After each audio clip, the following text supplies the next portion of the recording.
Hello everyone, Richard Lewis here, and we're going to be talking about something relating to Counter-Strike today, although you could take it generally across all games as appropriate. But I think we've got a problem in Counter-Strike specifically, and what I'm going to talk about is enforcing the rules. Just enforcing the rules of tournaments. Now, I don't think it's any surprise to you that there's a lot of cheat accusations going on at the moment. I'm sure you'll have heard them. I'm sure you may even have partook of some of them. I'm sure you'll have seen dubious clips. And the moderators on the Counter-Strike subreddit are trying to minimize this.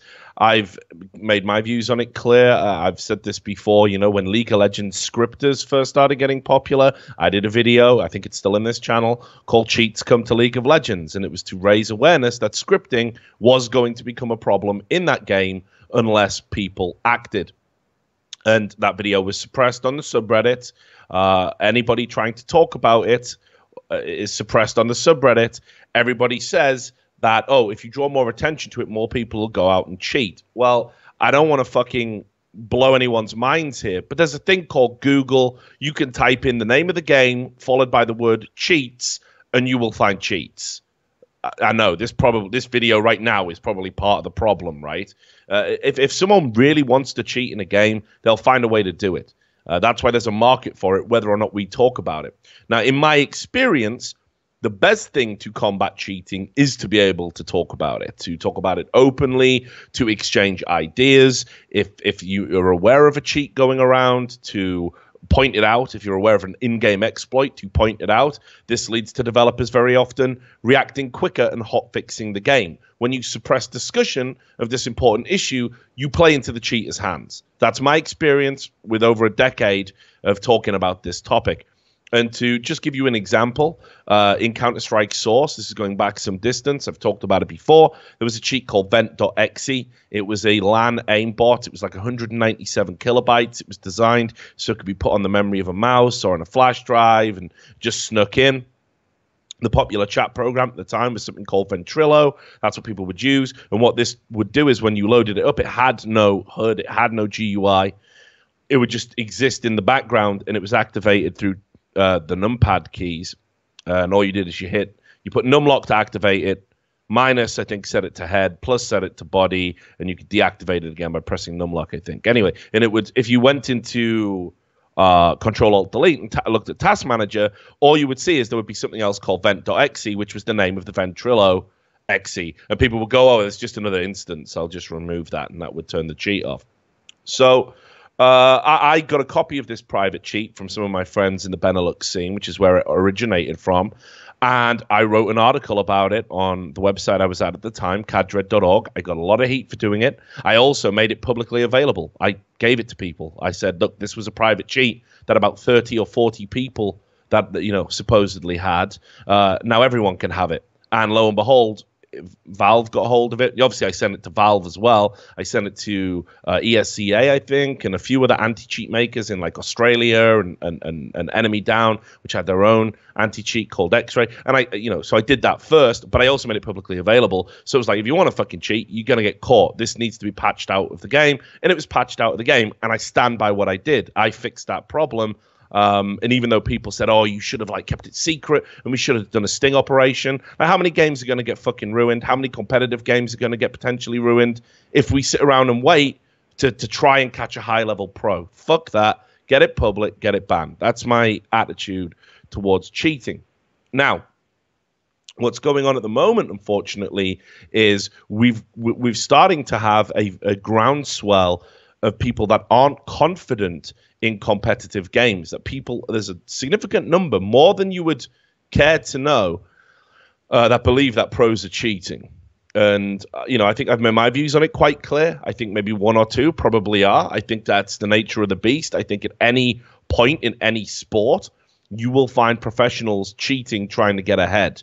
But if you talk to these people who believe that Counter-Strike has a problem, they think it's like cycling. They think everyone's on the gear, and this paranoia is kind of fueled, by people like Denham, who we've interviewed on this channel, and I respect what he's trying to do. Don't always agree with him, but there's no need to be hostile and be aggressive towards him. He's doing what he thinks right. I'm doing what I think right. People have to respect that position. But it's starting to worry me because even pros now are coming up to me at events and saying, I think people are cheating. And again, these pros would never say this publicly, but a few have said it to me privately. And we've got to start combating this shit. And this is how you combat it, by enforcing the rules. You remove the doubt. Now, what do you mean, Richard? Of course, tournament organizers enforce rules. Well, let's just have a look at some of this shit. There's a bunch of stuff gone on just lately where it's like I look at it and I think, holy fucking shit, this shouldn't be happening. So let's just have a look at this recent clip here. This is of Dennis playing for Mouseboard. Now, again, there's no doubt in my mind he wasn't cheating because he was fucking awful in Brazil. For the ESL Pro Series finals. He had a terrible tournament. But there's this clip here, which Sam's going to run. And basically, you can see he changes a mouse partway through. It's just at his desk. He's just got two mice there at his desk, and he's allowed to plug them in to the computer. He has access to be able to do that. Now, when people brought this up and made a video, or rather made a clip of it, and put it up on Reddit, the Flying DJ or whatever his name is, just came out and put this tweet out publicly and said players can use multiple mice if they want to, and they can also switch between them mid-game. This is perfectly fine and within the rules. And I agree. You should certainly be able to have multiple mice. I mean, you might be transitioning to a new one because of a sponsor. It might be affecting your performance. You might want to switch back to the old one just to, get your team back in it. You might have a mouse fault. You should be able to change mouse in the middle of a game. You should not, as a player, ever have access to the PC to plug something in. Ever. Ever. It just shouldn't happen. Because if you can reach into the back and plug something in, you could be plugging anything in. We don't know what it is. So I agree, the rule is perfectly fine, but that should not be happening. What should happen is, if you've got a mouse fault or you want to change your mouse for whatever reason, you should have to use one of the timeouts. And fucking hell, in Brazil, there were too many timeouts. You should have to use one of the timeouts, and an admin should have to bring a mouse that is hermetically sealed and has been checked and pre-submitted, and they should bring it to you, and they should plug it in. You should move it around, make sure the cable's in the right place, and that's the only thing you should be doing as a player. And then the admin should come out, and the game should continue. That has to be the standard. We can't have players plugging their own shit into computers. And here's the thing. I don't think they cheat. I don't think these guys are cheating. But people do. There's people out there who think they are. So what they do is when they see that, they go, well, yep, I always knew Dennis was on the gear. Look, there he is, two mice. Yep, one of them's got the cheats in. Oh, it wasn't calibrated. Look, he's just knifed his own teammate to death. They come out with these unbelievably stupid things. And you are giving them, as a tournament organizer, and I'm not singling out ESL here, by the way, because this is actually the standard. This happens across the board. This is, even E-League, has had up moments where players have had the next problem I'm going to come to, phones in the booth, phones at their desk. So that's got to stop. That needs to be looked at right there. And honestly, if that happens, if a player randomly just pulls a mouse out and starts plugging it into the back, you've got to have a penalty in place. I don't care if you forfeit the round, forfeit the game. You decide what's appropriate. I would be strict with it. I'd be absolutely harsh because we have to eliminate the possibility of cheating so people can get confident in our game again. It's that simple. Now, the next issue is phones. And this was another Reddit thread. You can see Bialy here, and I believe this was at Epicenter. And this is problematic all in and of itself because, again, and no one seems to care about this. I'm just going to stop wasting my time, wasting my breath. That was a tournament that is owned by ES Force, with teams in it that are owned by ES Force, with sponsors that are owned by ES Force. You will not find a greater potential for corruption in esports. End of fucking discussion. It shouldn't be happening, but no one cares. No one cares. As long as the fireworks go on, pew, pew, pew, let's just watch them like the fucking zombies in Land of the Dead. Let's all, it's ridiculous. But okay, fine. Let's pretend that's all legit and should be happening. This definitely shouldn't be happening. Right. A lot of the time, I hear admins say to me, well, when the players sign in to a new tournament computer, they need their phone to get their Steam authentication key, their validation key, and they need to put it in, and that's how they can access their Steam account from that location. Okay, fine. How about this for an idea? The phone should never be near the computer. Never. And with good reason. You know, if anyone who's seen Coin, the cheat coders, YouTube videos, there are cheats that operate on a phone. And this goes back to 2012 when the last major CSS tournament in Copenhagen Games, there was a final being played, and we had a German team, Alternate Attacks, make it all the way to the final, and it was incredible. Some of the teams they beat, it was unbelievable. They were taking everyone to overtime. They were playing these incredible games. They played out of their skin. Nobody saw it coming. This was a tournament where, like, Very Games and all these amazing teams, like Thermaltake Dragons with Shocks, all just fell by the wayside super early, but Alternate Attacks just kept going and going and going. And, of course, lo and behold, there was allegations that these players had a cheat on their phone. And there was a cheat by Organa, which basically operated, it would sit on your phone, and it was a radar hack, and wherever your crosshair swept over somebody, the phone would vibrate. Like, boo. So you could see when you were sweeping boo, where the person was from the buzzing on the phone. And sure enough, I'm not saying Alternate Attacks cheated. There's no evidence of this. It could be a tournament anomaly, but they did have phones on their desk. And a lot of Danish players said they believed they were cheating. That was a big deal at the time. So naturally, we shouldn't have phones anywhere near a tournament PC. I think we can all agree with that. So if you've got to authenticate your Steam account, the admin should take your phone. You should come out of the booth, and you should write down the authentication number using this incredible tool called pen and paper, and you should go back to your desk, put the key in, and then destroy the paper for your own security. And that should be your responsibility, your account, your responsibility. But the phone should never be near the computer. Just never. And you can see this photo here of Bialy. It's plugged in while he's playing. I mean, this is insane. There's an admin behind him. This is insane. Again, I'm not saying Bialy cheats, but he is one of these players who's had accusations thrown at him. Bialy should welcome very much. He should be the one saying, admin, take my phone away. But I don't want to deal with fucking 50 videos and 50 Reddit threads about how I'm a cheater. Please take that away from me. And sure, maybe, you know, you're busy, you're thinking about things from a tournament perspective, and you forget. The admin's got to be on the fucking ball, you know? But a lot of them aren't. And that's a ridiculous example. I see it all the time. And as I said, it's happened at E-League as well. It shouldn't be happening. And you know, every time I see it, I go spare. Look, guys, please, we got to get past this. Now, to give you an idea of how serious it's taken in South Korea in KeSPA tournaments for StarCraft, back when Brood War was a thing, these players had to go through metal detectors. They would get swiped down with a wand. Anyone caught with a phone or any communicative device with the outside world during tournament play was immediately disqualified. Immediately. The stakes were so unbelievably high because of all the match fixing and corruption that was going on and still goes on, as we've seen with StarCraft 2. They absolutely were under no illusion. Get caught with a phone, anyway, you know, in the tournament area, you're fucked. You're out the tournament. And I got to say, I think we're at a stage where maybe we should start adopting similar policies.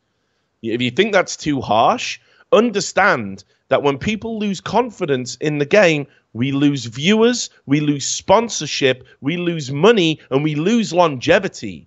We are shortening our own lifespan by not taking this seriously. And we've got to fucking, you know, the stakes are high here. We've got to start taking this seriously. Again, there's a photo here. Dennis, again, he's got something plugged in. Apparently, that's a sound card, I think, but I could be wrong. Correct me if I'm wrong in the comments. Got his phone just at his desk, just having a text. This shouldn't be happening. It shouldn't be happening. And like I say, I see it at all tournaments across the board, and admins do not take it seriously. Now, on top of that, you've got this hat issue that came up. This is another thing. Now, I talked to a lot of players coming back from Brazil online, and they were telling me that, you know, we could hear the commentators, you know, the Brazilian commentators that were in the stadium. Brazilian teams probably could anyway, whether or not they were wearing hats. And if you look, there was some rounds that were like, oh, that's a hell of a read. How did you know? And unfortunately, I've seen this before in the past as well, particularly at French events. And the French, press and all that have always denied this. But anybody who went to these events, LAN 79, ESWC, they know about it. You ask Fetish about playing Very Games in a final with a French commentator who every time one of his players is getting successfully spammed through a door in a box, the commentator is going, wee, wee, like the fucking three little pigs at the top of his voice.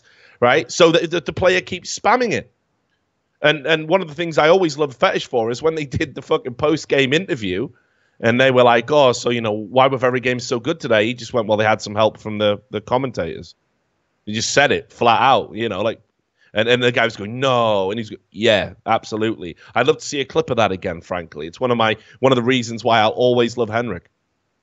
So, the hat issue is something that's absolutely, it's just inarguable, right? If you make a rule in a tournament, do not wear hats, because look, even a baseball cap, if I put a baseball cap on now, these do not cover my ear. I can hear how elevated my voice is, right? When they're back on, boom, they're sealed, they're clamped over. I can even feel the air being sucked around my ears, and I can't hear as well, right? Now, when you've got those noise cancelling headsets, they're pretty good, but any gap breaks their purpose. It ruins their function.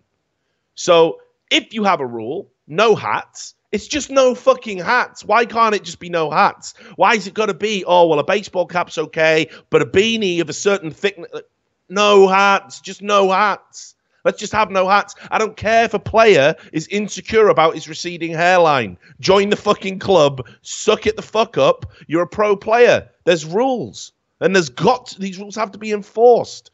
I can't believe the players who have allowed some crazy shit in the past would literally go to the mattress and get their fucking little Skype group together to be like, well, we're going to boycott all those tournaments that say we can't wear hats. Just no hats.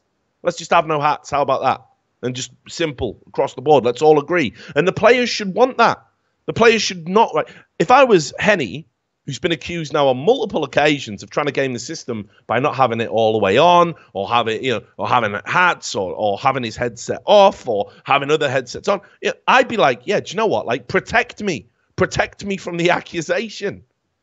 No, a tournament admin should never have to come out and go, yeah, well, they don't speak good enough English for it to make a difference. If that's your justification for not enforcing the rules, like, go fuck yourself. You're not fit to be a tournament admin. Fact. So this also needs to be addressed. Now, just to underline the points that I'm making here about the idea about people cheating being a popular thing. I'm sure we all saw this recent clip of Kiyashima. Kiyashima came out and basically said aim lock is a common thing now. Now, I don't know if he's joking or not, but this is the clip. He said it while he was on his stream. You can hear it for yourself. Everyone talking, man. Lock is it's a common thing now. Right, so look, let me just show you what's going on at the moment, right? There's this subreddit called Vax Sucks, and there's a lot of conspiracy theorists on it. I go on there, and I'll be honest, I see some clips, and they're a little bit strange, but, it's a fucking crazy game with lots of variables and lots of things that we don't understand mechanically under the surface going on. I've seen people replicate some of these clips, replicate some of these aim locks for me. Some people have replicated them with cheats, some have replicated them without. So, I'm more inclined to believe that pros aren't going to cheat because of the stakes. I think one or two might be. I don't think we've got 20 high-level cheaters in the professional scene. But people in Vax Sucks do. And I see clips all the fucking time that are so easily explained and are not cheats whatsoever. And they're on the front page. And people are going, yep, the game's rotten to the core. Now, if you look here at the fucking growth of Vax Sucks, it's getting bigger. And if you look at the spikes in memberships, in subscribers, when they sign up, these are in line with tournaments. So they get big hits and more people joining after tournaments. Now, why is that? That shouldn't be happening. That shouldn't be what happens when people watch games, but it's growing. It's getting bigger. Like, look at the steady curve. If you click on total subscribers, look at this curve. It's on an upward trajectory. It's actually had some big spikes lately. It was in terms of a percentage of its complete user base, the number of subscribers it was getting. It was in the top 10 subreddits for growth, not in total subscribers, but as in percentage of new subscribers compared to its original. And it's worrying to me, because this suggests that more and more people believe this idea that the game is fucking somehow infiltrated by privately coded cheats and cheaters, and every time we get a good player that comes up and really presents themselves as a new upcoming talent, nah, he's cheating. He's on the gear. If we get an old pro who does something, where it looks like he locks on through a wall, someone who's played the game for fucking over a decade, and now this is the time they suddenly decide to start cheating. Well, yeah, okay, brilliant. Now people are saying that guy's a cheater. So we can't believe the veterans. We can't believe the new up-and-comers. It seems the only people that are excused are the ones who are utterly shit. Well, this is ridiculous. This is an absurd position to sit in. And again, you only need to know by looking at some of the arguments. So I watched over the course of this tournament where SK Gaming, who I believe are in a bit of a slump at the moment, and I've made no bones about it. I expect the roster change to come soon, maybe after E-League. I don't know. But I watched SK Gaming over the course of that tournament, and they had some not so great games, and they had some great fucking games. And people were like, whenever they did a comeback, oh, they've toggled on. Like they didn't. That's what people said in that Cloud9 game. Like, oh, they played the first half without cheats. Now they've toggled their cheats on. They're going to win. That's what people were saying. And then when they lost the next two maps, everyone was going, lol, look what happens when you don't cheat. Which one is it? Which one is it? Are they cheating or aren't they? And that's the thing. It's this inconsistent bullshit. There's no logic to it. There's no rhyme or reason. It's hysteria. It's McCarthyism. Is there a red under your bed? It's bullshit. And we got to fucking get a grip. Now, it's not fair for players who go to tournaments, and let's say, okay, I'll be honest, I think Henny is trying to get an advantage. I think he's doing it deliberately. I think it's fair enough. But for other guys that just if you're an admin, say to them, get your fucking phone off your desk. What are you doing? Next time you're sanctioned, because you're doing them a favor. It might not feel like it at the time, but you are doing them a favor, because nobody has confidence that these guys aren't cheating. Like, some of these guys have got thread after thread after thread after thread. Some of the abuse they get when they lose, when they win. This is ridiculous. We have got to start being firm and employ a professional standard to our tournaments. This is something that is non-negotiable. Now, as I said, I don't know what the punishment should be. I think they should be firm. I think if you get caught with a fucking phone on your desk during the game, I think you should forfeit the map. And you should do a hard reset of the computer and search everyone immediately, like shut it down and make sure there's none of that going on. Now, the first time it happens, there'll be a bunch of pissing and moaning. There'll be a bunch of bitching about it. I guarantee, though, you won't see it happen again. And that's unfortunately how it has to be. I do not want people who get into Counter-Strike and see how magic and fucking awesome it is as a sport. I do not want those people to basically, after one or two tournaments, start seeing all of this aim lock, all pros are cheating, and they just get disillusioned before they've had a chance to really fall in love with the game and contribute to our community. It's very important that we start taking this seriously. Anyway, that's my thoughts on the issue. I'll see you on the next video.